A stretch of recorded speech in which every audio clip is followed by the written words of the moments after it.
Bismillahirrahmanirrahim. Assalamualaikum warahmatullahi wabarakatuh. Berjumpa lagi dengan saya Ahmad Thayyib, guru PAI Ayo Belajar. Kali ini saya akan menerangkan tentang perkembangan kognitif pada seseorang baik dari usia 0 sampai sekian tahun, dan bagaimana yang harus kita tangkapi, yang harus kita terapkan karena posisi kita sebagai guru. Perkembangan kognitif adalah perkembangan logika seseorang, yang mana ada teori mengatakan kemampuan otak seseorang itu 10.000 lebih baik daripada tebakan kita, karena dalam satu detiknya seseorang itu banyak sel-sel yang tumbuh, sel-sel baru dalam segi memorinya dia. Segi memori inilah dalam bahasa kerennya biasa disebut dengan istilah titik. Itu.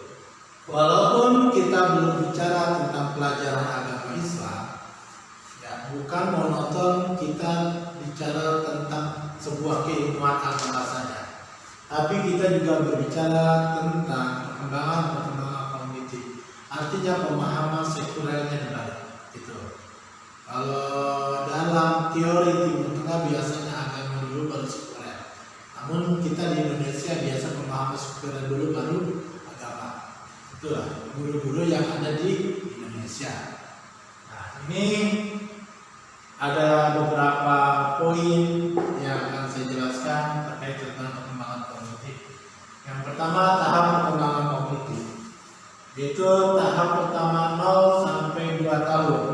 0 sampai 2 tahun adalah perkembangan diskriminasi atau labeling.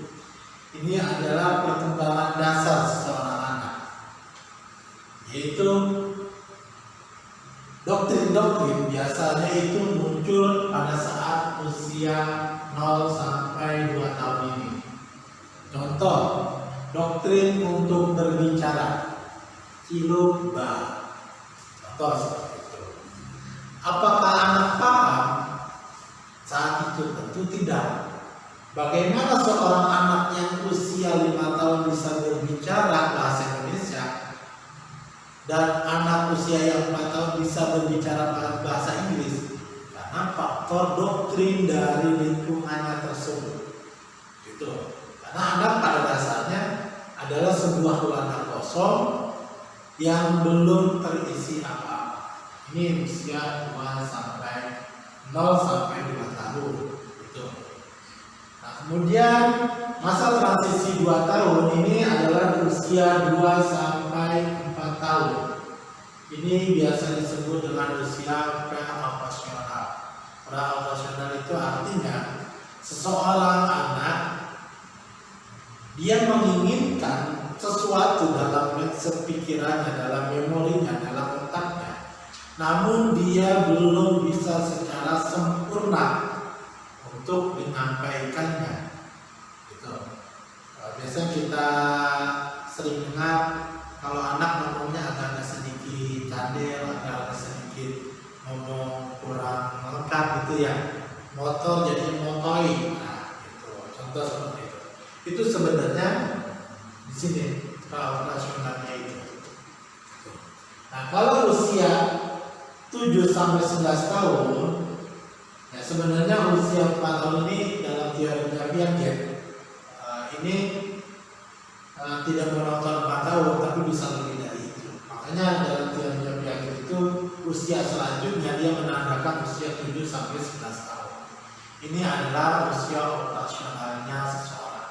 Nah, inilah mulai terbentuk pemahaman-pemahaman, mulai terbentuk pengetahuan-pengetahuan, baik yang dia pahami secara sadar dan tidak sadar. Gitu. Ini sudah mulai tertangkap. Nah, kemudian usia 11 sampai 15 tahun ini adalah usia matangnya dalam perkembangan tahap kognitif seseorang. Artinya puncak kecerdasan seseorang ini pada dasarnya ada di sini. Ini karena usia 15 tahun atau teori lain mengatakan usia 17 tahun itu terakhir pembentukan sel otak itu terbentuk secara sempurna sudah. Gitu. Nah, lebih dari itu, sel otak pada seseorang, pada diri kita itu hanya tumbuh dan hidup kembali per detik. Karena dalam diri kita per detik itu ada jutaan, ribuan sel otak kita yang tumbuh baru, yang hidup. Namun satu sisi yang lain ada jutaan juga sel otak kita itu yang mati. Nah, lebih lanjutnya nanti kita bahas di memori ingatan ini karena ada ingatan memori jangka pendek. Oke. Nah, masuk kategori sini. Karakteristik, kemampuan, proses, dan keterampilan. Kemampuan kognitif seseorang, ya, ini berbicara yang pertama adalah persepsi, itu adalah pendapat seorang anak tersebut. Persepsi ini ditentukan dari berbagai hal tergantung stimulus-stimulusnya. Ada stimulus yang dia ciptakan sendiri, ada stimulus yang dari orang lain, maka muncullah proses perkembangannya di sini, proses dan keterampilannya di sini, yaitu masuk kategori persepsi. Nah, yang kedua, untuk kognitif yaitu adalah memori atau ingatan.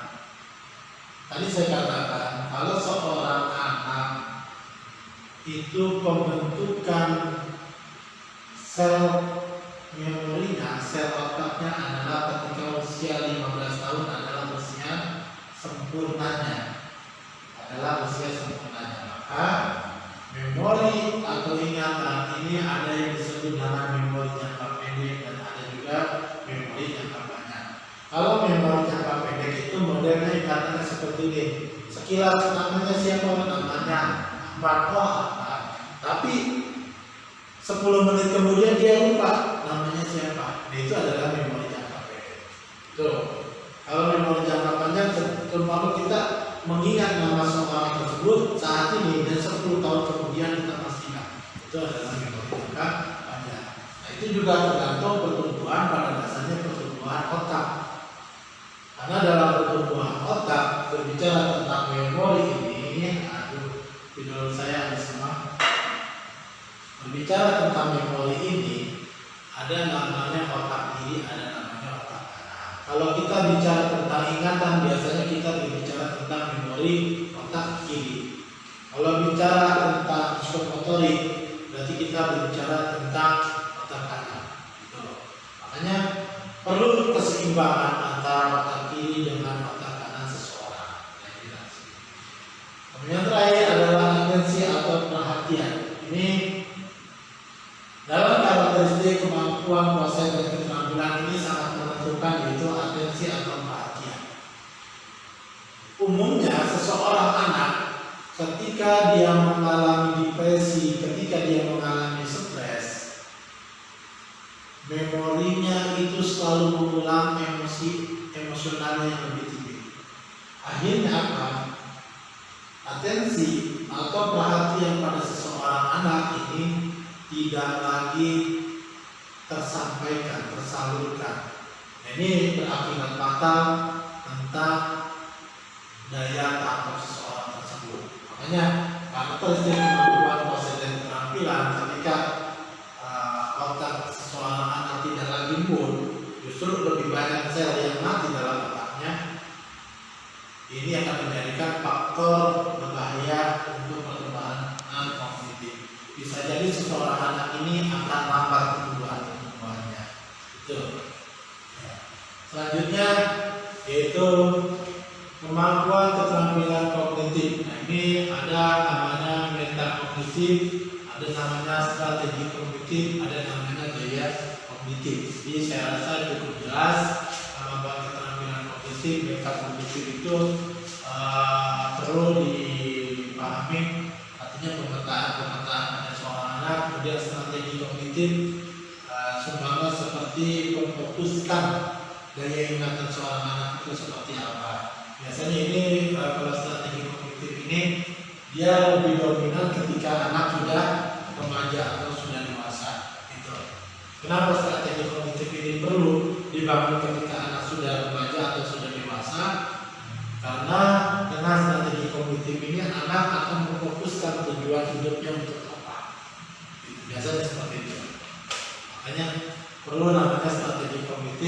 karakter, kemampuan keterampilan kognitif seorang anak. Nah, biasa strategi kognitif ini kita lebih pahami dengan istilah kedewasaan anak. Biasanya seperti itu. Nah, ini biasanya terjadi ketika usia 11 sampai 20 tahun. Biasanya seperti itu, atau 18 tahun. Atau biasa kita sebut dengan istilah masa puber, kemudian masa remaja. Terlebih lagi, biasanya kalau anak-anak zaman sekarang, anak-anak zaman tahun 2022 ini bukan lagi dengan istilah anak alfa. Dalam artian dunia industri 4.0 itu sudah masuk pada anak-anak zaman sekarang tahun 2022. Sebagaimana Indonesia ini punya target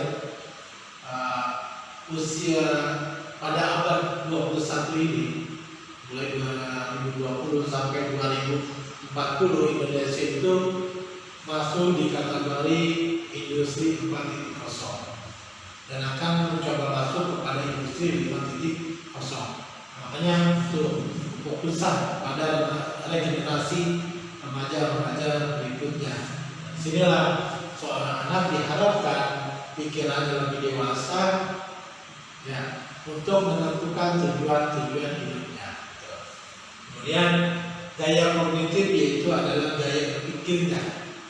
Ya, gaya berpikir seseorang seperti apa dan bagaimana dan mana gaya yang akan didahulukan itu sangat menentukan tentang kemampuan keterampilan kognitifnya.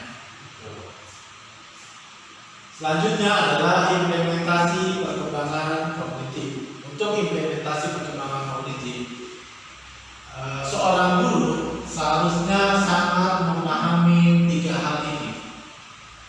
Karena guru itu bukan hanya transfer knowledge, bukan hanya untuk memberikan pengetahuan, tapi seorang guru itu bisa digugu dan ditiru, memberikan contoh, memberikan suri teladan kepada peserta didiknya. Makanya implementasi perkembangan kognitif, seyogianya guru itu memberikan doktrin positif baik segi karakter ataupun akhlak.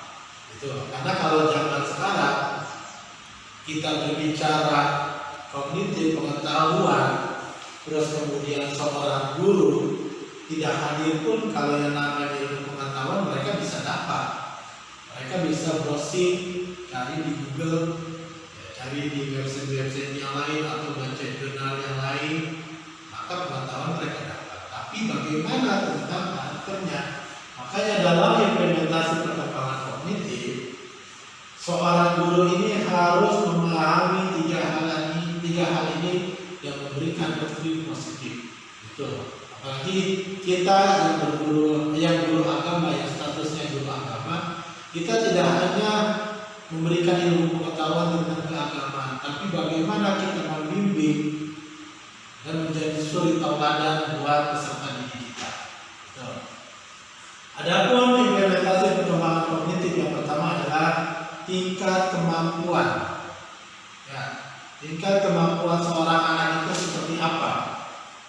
Itu harus kita pahami sebagai seorang guru. Contoh, dalam satu kelas ada 30 siswa, ada 20 siswa. Tentu ini karakternya berbeda-beda, kemampuan kognitif dan memorinya juga berbeda-beda. Bahkan terkadang biasanya kalau di sekolah negeri itu ada anak inklusif yang masuk kelas reguler, biasanya seperti itu kalau di sekolah negeri. Tapi berbeda lagi kalau sekolah-sekolah yang memang startupnya udah startup menengah ke atas. Nah, makanya tingkat kemampuan ini harus dipahami seorang guru agar pengimplementasiannya itu tersampaikan. Yang kedua, berstandar pada tujuan. Tujuan guru memberikan ilmu pengetahuan kepada peserta didik itu apa? Itu tujuannya.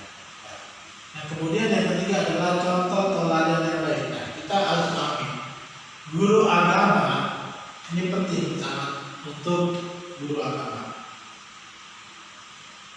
Pemahaman kognitif tentang contoh teladan yang baik tentu kita sebagai guru agama selalu berpatokan kepada ideologi keagamaan kita. Kita agama Islam berarti ideologi kita agama Islam. Di Islam itu ada syariat sebagai rambu-rambu, kemudian ada akidah sebagai keyakinan dan hal lain-lainnya yang bersifat untuk memahami keimanannya. Ini menjadi tauladan buat kita. Itu jangan sampai kita menganggapnya pemahaman tentang agama ini hanya sekedar pemahaman biasa. Guru agama itu tidak hanya dituntut untuk memberikan pemahaman pada siswa, tetapi menjadi suri tauladan. Inilah yang menjadikan guru agama itu berbeda dengan guru-guru yang lain. Itu dalam segi apa? Dalam segi keyakinan. Karena kita orang Indonesia, sebagaimana tujuan negara kita, apalagi sekarang ada kurikulum merdeka, ya itu pemahaman keagamaan, karakteristik orang Indonesia itu harus ada di situ.